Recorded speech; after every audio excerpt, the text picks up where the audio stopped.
और आइए एक बार फिर से आपको अहमदाबाद लिए चलते हैं, तस्वीरें दिखाते हैं। प्रधानमंत्री नरेंद्र मोदी जो कि गुजरात दौरे पर हैं और इस वक्त वो रोड शो कर रहे हैं। अब से थोड़ी ही देर बाद खेल महाकुंभ का वो उद्घाटन करेंगे, लेकिन उससे पहले की तस्वीरें आप देखिए। सड़क पर बड़ी संख्या में लोगों का ये जमावड़ा, लोगों का हुजूम जो यहाँ पर इकट्ठा हुआ है प्रधानमंत्री नरेंद्र मोदी के स्वागत के लिए, और सभी का हाथ हिलाकर अभिवादन स्वीकार करते हुए प्रधानमंत्री को भी आप देख रहे हैं। और इसके बाद वो पहुंचेंगे सरदार पटेल स्टेडियम, जहां पर खेल महाकुंभ का उद्घाटन करेंगे प्रधानमंत्री नरेंद्र मोदी। तो 2 दिन के दौरे पर प्रधानमंत्री नरेंद्र मोदी, और सीधे रुक कर लेते हैं अहमदाबाद का ही। हमारे संवाददाता मृत्युंजय भी हमारे साथ मौजूद हैं। रोड शो की तस्वीरें लगातार सामने आ रही हैं, हम देख रहे हैं। मृत्युंजय, कितना वक्त अभी और लगेगा यहां से सरदार पटेल स्टेडियम पहुंचने में प्रधानमंत्री को? श्रीन, बहुत ज़्यादा दूरी नहीं है, यहाँ तक कि मैं सुभाष चौक पर खड़ा हूँ और यहाँ से सरदार वल्लभ भाई पटेल स्टेडियम लगभग 2.5 किलोमीटर दूर है। लेकिन ये निर्भर करता है कि प्रधानमंत्री का काफिला कितनी तेज़ी से चल रहा है, क्योंकि जगह जगह चौक चौराहों पर प्रधानमंत्री के प्रशंसक, चाहने वाले, पार्टी के कार्यकर्ता खड़े हैं, तो उनको पीएम निराश नहीं कर रहे हैं। गाड़ी वहाँ धीमी हो जा रही है और वहाँ पर 10 किलोमीटर प्रति घंटे की रफ्तार से गाड़ी चल रही है, इसलिए वहाँ पर समय लग रहा है। लेकिन दूरी बहुत नहीं है, 2.5 किलोमीटर की दूरी है। तो अगर आगे रूट खाली रहेगा, वहाँ कार्यकर्ता नहीं होंगे या लोगों को सुरक्षा की वजह से मना किया गया होगा, तो वहां गाड़ियां बहुत तेजी से जाती हैं। तो ऐसे पर अगले 5 से 10 मिनट या 15 मिनट अधिकतम मानकर चलिए कि प्रधानमंत्री नरेंद्र मोदी का सरदार पटेल स्टेडियम में आगमन होगा और वहां वो खेल महोत्सव का उद्घाटन करेंगे। ये खेल महोत्सव की भी संकल्पना प्रधानमंत्री नरेंद्र मोदी की थी। जब वो सीएम हुआ करते थे, वो खेलों को बढ़ावा देने के लिए उन्होंने कई ऐसे उपक्रम शुरू किए हुए थे और उसी को बड़े स्तर पर ले जाना चाहते हैं, क्योंकि वो चाहते हैं कि गुजरात से और देश भर से ऐसे खिलाड़ी निकले जो हमारे लिए ओलंपिक में मेडल जीत कर लाए। तो कहीं ना कहीं युवाओं को प्रोत्साहन देने के लिए, खिलाड़ियों को प्रोत्साहन देने के लिए खेल महोत्सव का शुभारंभ किया हुआ है। आज होगा और कोशिश होगी प्रधानमंत्री नरेंद्र मोदी की कि उनका जो ये खेल महोत्सव है ये बहुत ज़्यादा स्तर पर गुजरात में फैले, ताकि इसको काफ़ी ज़्यादा फ़ायदा भी मिल सके और भविष्य में हमें अच्छे खिलाड़ी मिले और बड़े खेलों में हमें पदक भी मिल सके।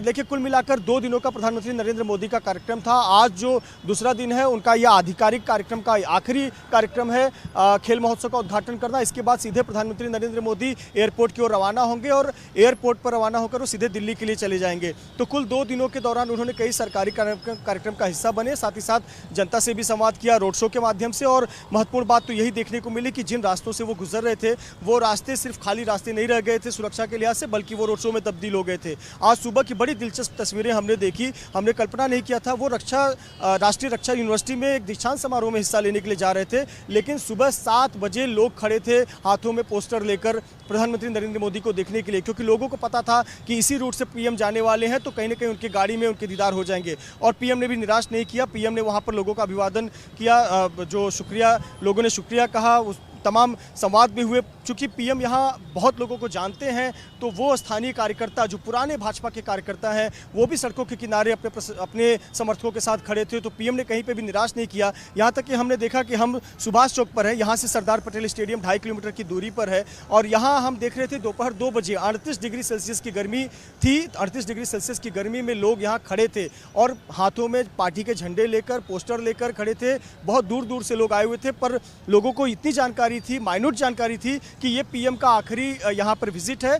इसके बाद पीएम दिल्ली चले जाएंगे, तो हमें देखने को नहीं मिलेगा। हमें हम अपना अभिवादन करना चाहते, वो नहीं हो पाएगा। तो इसलिए लोग बहुत देर तक खड़े थे और पीएम ने निराश नहीं किया। तो देखिए, कुल मिलाकर प्रधानमंत्री नरेंद्र मोदी ने जो साल के अंत में नवंबर महीने में या दिसंबर महीने में चुनाव होने हैं, उसकी एक बिसात तो बिछा दी है। पहला पासा खेल दिया है, पहला दाव खेल दिया है पीएम मोदी ने। भाजपा का ये गढ़ है गुजरात, और इतने वर्षों में लगभग 2 दशकों से अधिक समय से बीजेपी कभी गुजरात में हारी नहीं है। और पिछली बार तो कांग्रेस से एक अच्छी खासी चुनौती मिली थी।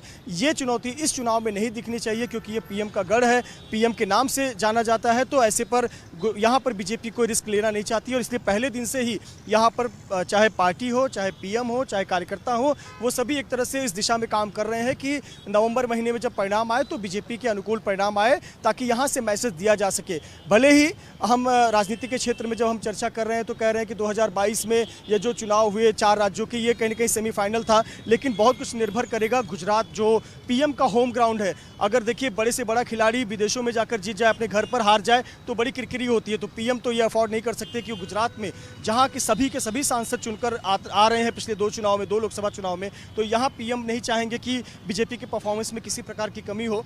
हम पिछले 2 दिनों से गुजरात में इस अहमदाबाद क्षेत्र में घूम रहे हैं और लोगों से बात कर रहे हैं, तो कहीं ना कहीं लोग पीएम को बहुत पसंद करते हैं, ये बात तो जाहिर है। लेकिन क्या उन पिछले 5 सालों के कार्यकाल को पसंद कर रहे हैं, स्थानीय विधायकों के काम को पसंद कर रहे हैं? अगर थोड़ी बहुत त्रुटियां हैं तो क्या पीएम उस त्रुटियों को अपने चेहरे के माध्यम से दूर कर पाएंगे? ये बड़ा दिलचस्प होगा। शिरीन, आपको बताएं कि यूपी में चुनाव था और हम सभी एबीपी न्यूज़ के रिपोर्टर्स यूपी के अलग अलग शहरों में कवरेज कर रहे थे। वाराणसी जो पीएम मोदी का संसदीय क्षेत्र है, हम वहां कवरेज कर रहे थे।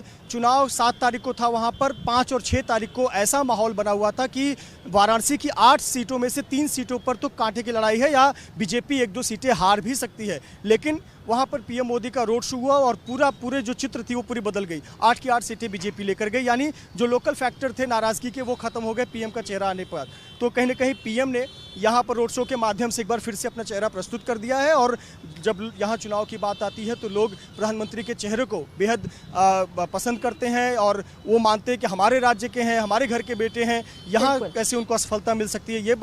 ये बातें बहुत मायने रखती हैं यहाँ के लोगों के लिए। तो निश्चित तौर पर 2 दिनों का कार्यक्रम था। अब पीएम मोदी सरदार पटेल स्टेडियम मुझे लगता है कि लगभग पहुँच गए होंगे और वहाँ इस खेल महोत्सव का वो उद्घाटन करेंगे और उसके बाद लगभग 8 बजे के आसपास वो दिल्ली के लिए प्रस्थान करेंगे। जी बिल्कुल, और बहुत महत्वपूर्ण बात आपने यहाँ पर की भी है। जिस तरह से मृत्युंजय आप कह रहे थे कि राज्य कोई भी हो, चुनाव किसी भी राज्य का हो, लेकिन प्रधानमंत्री नरेंद्र मोदी का चेहरा बीजेपी के लिए कितना जरूरी हो जाता है और उसका असर क्या होता है वो नतीजों में भी दिखाई देता है। और इसीलिए सवाल इसको लेकर भी उठता है कि क्या हर राज्य में प्रधानमंत्री नरेंद्र मोदी के चेहरे का इस्तेमाल करना, उनकी छवि का इस्तेमाल करना बीजेपी की मजबूरी हो जाती है।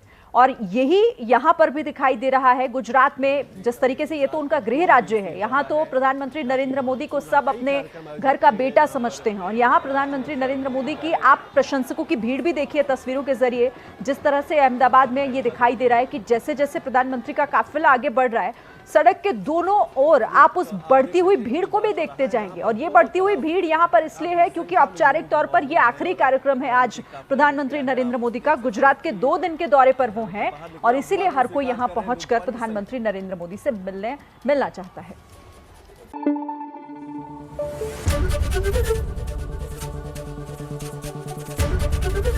एबीपी न्यूज आपको रखे आगे।